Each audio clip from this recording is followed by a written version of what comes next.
I just check my bank account and I'm good. I'm flexing, yeah, cause my singles going off in my hood. I'm flexing, yeah, everywhere I go, you know it's all love. I'm flexing. Yo, what's good, Crazy Nation? It's your boy Espy up the Crazy. You know what it is. I'm back again with another reaction. This is to ILLIT, Do the Dance on SBS Radio. Let's get it. Let's go.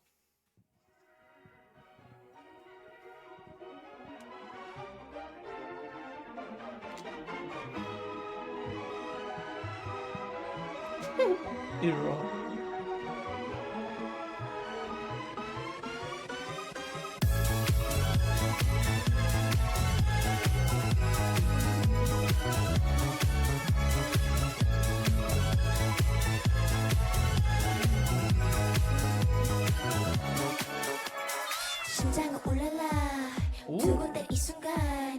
Nice one here. Whoa! Sorry. I like that. That sounds nice by Mocha. The bass?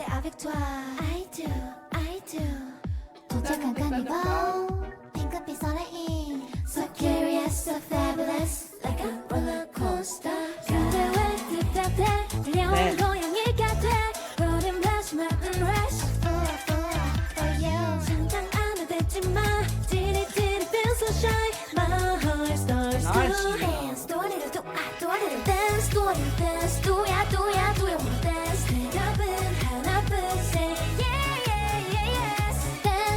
I prefer this over the music video version. I just like hearing them sing it because it's different. You get to hear the diversity of their voice and stuff like that. This is way better.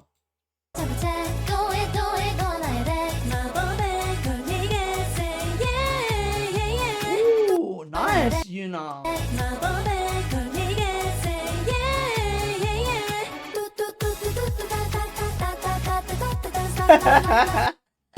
Sorry, what he's smiling at Roha, he is great.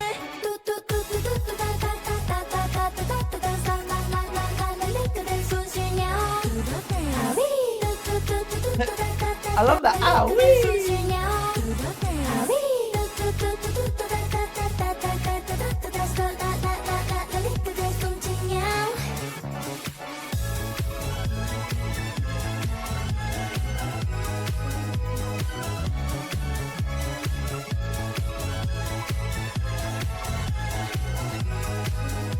That part is so beautiful.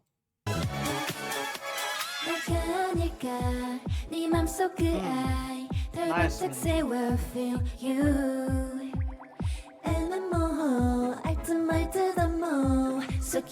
This is my favorite part of the song. I prefer this over the first part because to me this part is more natural singing. Like this is them singing in their real vocal tones.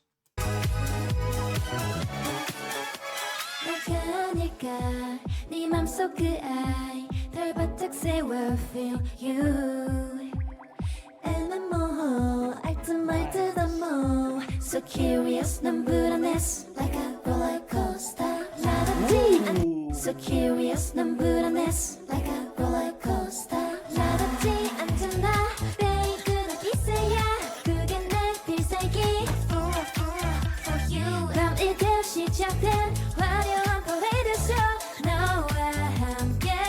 Hear the difference of this singing to the way that she starts the second verse for Minju.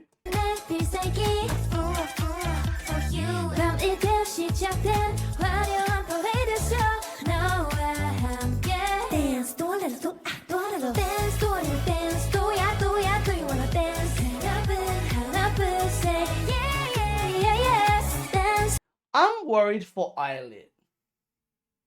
And I have a personal reason for this. I feel like they're gonna get stuck like Twice did. And then when they start to change their music, they're gonna cop a lot of backlash for it. Do you know what I mean? They're gonna get stuck in this sound And then once they try to change it, they're gonna cop it massively. In my opinion, I feel like this sound, don't get me wrong, I understand the point of this sound. It's very poppy, girly, like, you know what I mean? I get that. But I feel like they need more music like Cherish. Personally. Even Lucky Girl Syndrome. They need more of that. I don't know if you feel the same, Major, but that's how I feel. They need more of that, because if not, they're gonna get stuck in this, like, TikTok. I feel like they're getting stuck in this TikTok sound. And the problem with that is, you get stuck. You know, like, I love the second verse. I love the second verse because to me the second verse shows the real voice of Mocha, Minju, Yuna. It shows their real voice. It opens up. It opens up to like, oh my god, this is what they really sound like. It reminded me a bit of like Cherish. While the first verse has they put this sound. It sounds like it's a filter. It's not a filter. I know it's their voices, but they put like, it's like they put like a filter on their voice to make it sound like a bit more teenish? Kiddish? What would it be? Teenish? Kiddish? Kiddish, right? I wouldn't even say it's teenish. It would be kiddish, right? Childish, I guess? I don't know. Yeah, like kind of like cute. Yeah, that's the word. Thank you. And I just find it, because like, it's funny hearing them talk like this, sing like this, especially when you hear them talk. Like, Wonhee's a great example. Hearing Wonhee sing like all cute, and then her voice is like hella deep. Her natural voice. You know what I mean? It's like hella deep. And it's just like, oh, like Wonhee sounds nothing like the way that she sings at all. It's very interesting. It's like, oh, this is very different. But yeah, like, don't get me wrong, I like the song, but I feel like I'm worried that they're gonna get stuck. And I don't want them to get stuck because I like what they're doing. You know what I mean? Like, I like what they're doing. It's just, I just don't want them to get in a pot.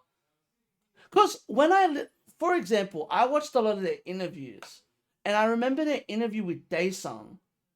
And I remember hearing Iroha talk about who she listens to. Majo, Iroha listens to Jasmine Sullivan and singers like that. She listens to like hella old school and new school R&B singers. And she said that's the sound that she wants to do. And a lot of them were like, yeah, we would like it to go. I remember, I think Yuna was saying that she wants to do Girl Crush. Either her or Mocha. One of them was saying that they want to do Girl. So even they want to do like different sounds. Which is interesting. I'm curious if they're ever going to let them do it. And if so, when? That's my question. I'm very curious to see when that's going to happen. Because to me, this song reminds me of Tic Tac and Magnetic. But even Magnetic wasn't too much.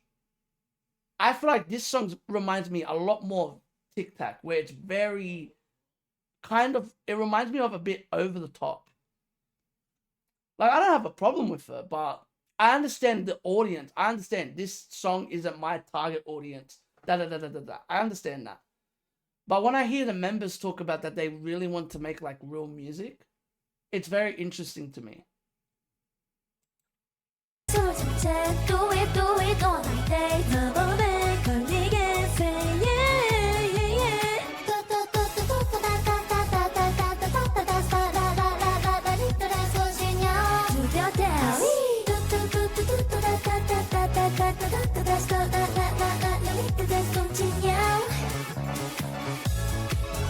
I love the beat.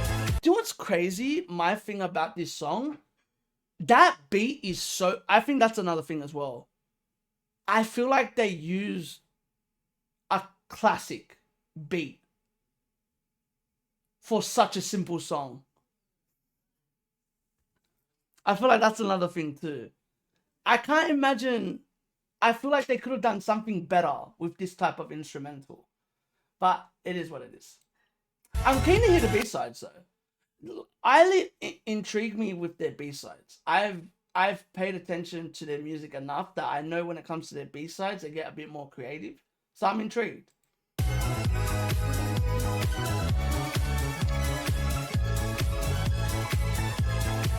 But my thing is as well, I can picture this being performed at Mama. I can picture this song having a very big stage. So that's one thing where I was like, I'm listening to it and I can hear it and I'm like, ooh, I'll be intrigued to see what they do with Mama with this song. If they're in it.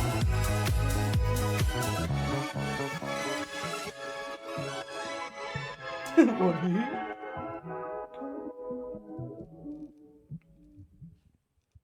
Edo.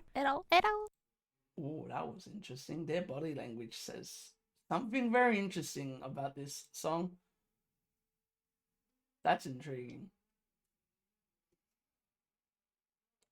What are you saying? But compared to how everybody else was talking trash about them in the beginning, they're actually turning out nice.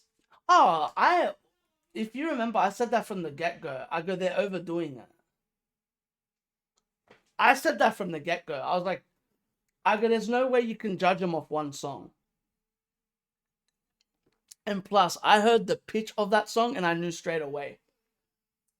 All of us, even Monsomia. Like, that's crazy. That's when you know that it got crazy. Even Monsomia was supportive, which says a lot. Like, normally he's one that normally, like, is very harsh on groups. And even he was like, nah, we all agreed with each other that the production fucked them. Like, literally threw them under the bus. So if y'all wanted to know, when we first heard Magnetic, when they did the encore, I remember saying, I remember it was the first thing that I said, so this is another thing that scares me about this song. I'm worried about them performing this song live. This is another song that scares me. Like, I'm scared hearing them performing this song as an encore. Because the thing with this song is that it's very soft, like the beat. It's very soft and very low. So it's practically you're performing very raw. It reminds me of Magnetic again, which scares me. I trust them, but it still scares me. Because all it takes is a slip up. I hope it doesn't happen, but it can happen.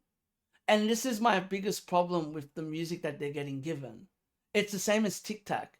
It's very easy to fuck up songs like that.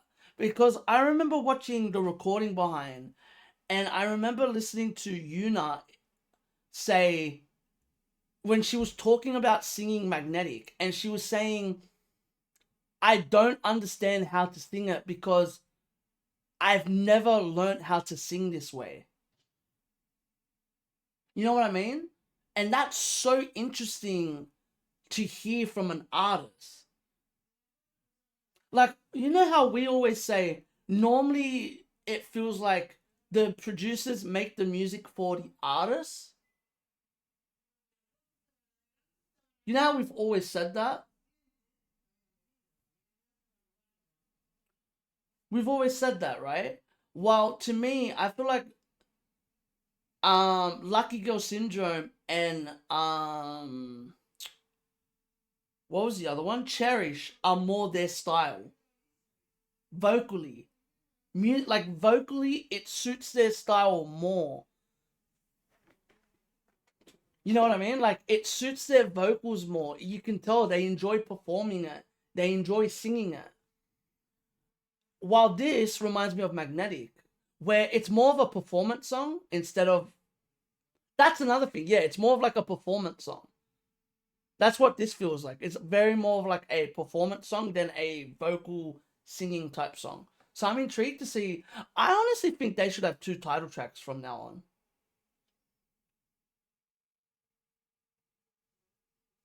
I honestly think ILLIT should drop 2 title tracks every time. Because they should have one that shows their performance and one that shows their vocals. They should have one of each. Because it would help them. But yeah, I'm intrigued. Because I'm just remembering stuff that I've heard in interviews. And like that we've heard in like the behind the scenes content. Like I remember listening to certain members like say like they really want to try something different. And I don't want to assume anything, but their body language says a lot at the end of the performance. Like the body language says a lot. And that's very interesting. Like, don't get me wrong, I still love what they're doing. Like I said, I'm curious about the album. That's what I want to hear. I want to hear the album because the mini album, it's a mini album, right? I'm just curious. But I do want to say they keep on growing vocally from what I can hear. They are improving vocally, which is my favorite part. I need to check Almond Chocolate. Because if I could get through this, I bet I could get through Almond Chocolate. I need to check that song out because people were saying that it's actually really good. So I'll give I'll give that a gaze for sure soon. But yeah, that's all I gotta say. So if you like this, give this a thumbs up. None of that. Comment if you want to see more. Subscribe and remember, keep living a crazy life and stay blessed. Peace. Laters. Whoop. Peace.